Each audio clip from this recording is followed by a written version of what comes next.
তো hello friends, আমি Sandeep and আপনারা দেখছেন লার্নিং দুনিয়া 2.0 ইউটিউব চ্যানেল।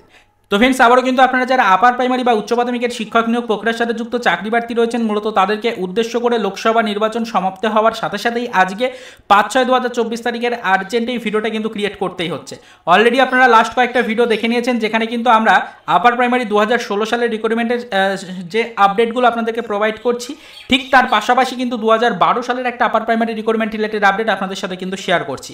সেখানে সিঙ্গেল বেঞ্চে একটা কেস কিন্তু চলছে, সেই চলমান কেসটি নিয়েও কিন্তু আপডেট নিয়মিত আপনাদের সামনে তুলে ধরার চেষ্টা করছি। এদিকে 2016 সালের অনেকেই যারা কিন্তু আপার প্রাইমারি বিভিন্ন রিক্রুটমেন্টের ক্যাটাগরির সাথে যুক্ত রয়েছেন, সেই সকল চাকরি প্রার্থীরাও বারবার খবর নেওয়ার চেষ্টা করছেন 2012 কেসের কী হলো। তো এই নিয়ে কিন্তু একটা জল্পনা ইতিমধ্যে শুরু হয়ে গেছে। চাকরি প্রার্থীরা কিন্তু বিভিন্ন ক্যাটাগরির চাকরি প্রার্থীরা অলরেডি কিন্তু এই 2012 সালের কেসটাকে নিয়ে কিন্তু অত্যন্ত অ্যাক্টিভ হয়ে উঠেছেন। তারা কিন্তু এই কেসটা সম্পর্কে আপডেট নেওয়ার চেষ্টা করছেন।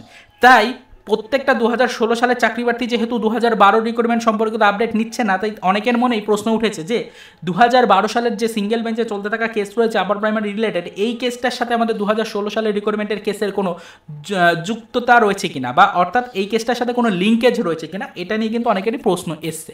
অনেকে দেখলাম আমাদেরকে প্রশ্ন করেছেন লাস্ট কয়েকটা ভিডিওতে। তো সেটা আপনাদেরকে ক্লিয়ার করে দেওয়ার জন্য আর্জেন্ট এই ভিডিওটা কিন্তু ক্রিয়েট করছি। দেখুন, পরিষ্কারভাবে একটা কথা জেনে রাখুন, সরাসরিভাবে 2012 সালের যে রিক্রুটমেন্ট রয়েছে আমাদের আপার প্রাইমারির, সেটার সাথে 2016 সালের এই চলতি রিক্রুটমেন্টের কোনো মিল নেই, কোনো লিঙ্কেজ কিন্তু নেই দুটোর মধ্যে। একটি এগিয়ে গেলে আরেকটি যে এগিয়ে যাবে এরকম কোনো কথা বা বাধ্যবাধকতা কিন্তু নেই।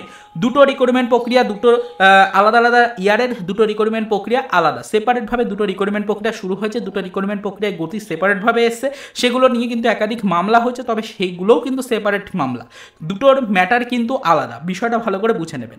তবে একটাই বিষয় আপনাদেরকে জানাতে চাইছি যে দুটো কেসই কিন্তু যেহেতু আপার প্রাইমারি রিলেটেড, তো এই কারণে চাকরি প্রার্থীরা কিন্তু আপাতত নিজেদের রিক্রুটমেন্ট প্রক্রিয়ায় যে কেসগুলো চলছে, অর্থাৎ 2016 সালের চাকরি প্রার্থী যদি আপনি হয়ে থাকেন, আপনার রিক্রুটমেন্ট প্রক্রিয়ার যে ম্যাট কেস চলছে সেটা কিন্তু কলকাতা হাইকোর্টে রয়েছে, সেটা রয়েছে ডিভিশন বেঞ্চে, এবং 2012 সালের যে কেসটা রয়েছে সেটাও রয়েছে কলকাতা হাইকোর্টে, সেটা রয়েছে সিঙ্গেল বেঞ্চে। আপাতত সিঙ্গেল বেঞ্চ এবং ডিভিশন বেঞ্চে যেহেতু একই পর্যায়ে রয়েছে আমাদের কেসগুলো, নির্দিষ্ট গতিতে কেসগুলো এগিয়ে যাচ্ছে, আমরা দেখেছি যে দুটো কেসের এই হিয়ারিং ডেটে প্রায় সমান্তর কিন্তু লক্ষ্য করা যাচ্ছে। একটির হিয়ারিং ডেট কিন্তু আরেকটির হিয়ারিংয়ের সাথে মোটামুটি কিন্তু কয়েকদিনের আগে পেছে ডিফারেন্স কিন্তু হচ্ছে। সেই কারণে চাকরি প্রার্থীরা 2016 সালের যারা ম্যাট কেসের হিয়ারিংয়ের উপর নজরদারি রেখেছেন, তারা কিন্তু লক্ষ্য করেছেন হিয়ারিং ডেটগুলোতে একটা হিউজ গ্যাপ কিন্তু পড়ছে। এই গ্যাপগুলোর কারণে তারা নজরদারি রাখতে চাইছেন তাহলে আপার প্রাইমারি রিলেটেড সিঙ্গেল বেঞ্চে যে কেসটা চলছে 2012, সেটাতে কি পরিবর্তন আসছে।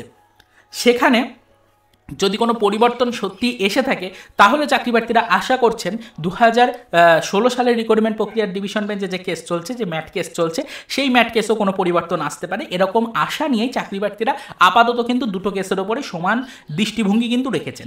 এছাড়া কিন্তু অফিসিয়ালিভাবে কোনো লিঙ্কেজ যদি আপনি খুঁজতে যান, তাহলে কোনো লিঙ্কেজ কিন্তু আপনার দুটো রিক্রুটমেন্ট প্রক্রিয়ার সাথে এই কেসগুলোর মধ্যে নেই।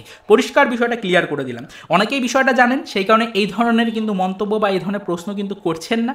তবে এই ধরনের প্রশ্ন অবশ্যই অনেকে করেছেন বলে আজকের ভিডিওটা ক্রিয়েট করতে বাধ্য হলাম। অনেকেই কিন্তু এই ধরনের প্রশ্ন করেছেন, অবশ্যই অনেকেই কিন্তু আমাদেরকে কমেন্টে বা মেসেজে এই বিষয়টা জানতে চেয়েছেন যে দুটো কেসের মধ্যে আলটিমেটলি কোনো লিঙ্কেজ রয়েছে কিনা। যেহেতু আপনারা বিষয়টা ক্লিয়ারলি বুঝতে পারছেন না, সেই কারণে কিন্তু প্রশ্নটা করেছেন, তাই অবশ্যই এই টপিকটা নিয়ে আলোচনা করলাম। আজকের ভিডিওটির মাধ্যমে কনফিউশনটা দূর করার চেষ্টা করলাম। আশা করি আপনি বিষয়টা বুঝতে পারলেন। আপনি চাইলে 2016 সালের রিক্রুটমেন্টটা নিয়ে শুধুমাত্র তথ্য দেখতে পারেন বা সেখানটা সম্পর্কে খবর রাখতে পারেন, অথবা আপনি যদি ডিটেলসে বিষয়গুলো বুঝতে চান, ডিটেলসে যদি কেস সম্পর্কিত আপডেশন পেতে চান, তাহলে অবশ্যই কিন্তু আপনাকে দুটো রিক্রুটমেন্টের কেসের উপরেই নজরদারি রাখাটা বেস্ট হবে। সেই কারণেই অনেকে আপাতত 2012 এই সিঙ্গেল বেঞ্চে চলতে থাকা কেসটার উপরও নজর রেখে চলেছেন, তারই পাশাপাশি 2016 ম্যাট কেসের উপরও নজরদারি রাখছেন। এই হচ্ছে বর্তমান পরিস্থিতি, বর্তমান আপডেট। এর বেশি আর আপাতত সেরকম কোনো ইনফরমেশন বা তথ্য আপনাদেরকে দেওয়ার নেই। অবশ্যই লোকসভা নির্বাচন সমাপ্ত হয়েছে, আগামী দিনগুলোতে খুব শীঘ্রই কিন্তু আরও দুর্দান্ত কিছু ইনফরমেশন চাকরি প্রার্থীদের জন্য আসতে চলেছে, সেদিকে নজরদারি সর্বক্ষণ রেখে চলেছি। যদি কোনো গুরুত্বপূর্ণ বা চাঞ্চল্যকর আপডেট পাই, অবশ্যই সেটা ডিটেলসে আমাদের চ্যানেলে ভিডিওর মাধ্যমে আপনাদেরকে আমরা জানিয়ে দেওয়ার চেষ্টা করব। তো আবারও তো এই পর্যন্তই, চলুন দেখা হবে নেক্সট ভিডিওতে, পরবর্তীতে আমাদের আপার প্রাইমারি রিলেটেড কিছু আদার্স অফিসিয়াল আপডেটের সাথে।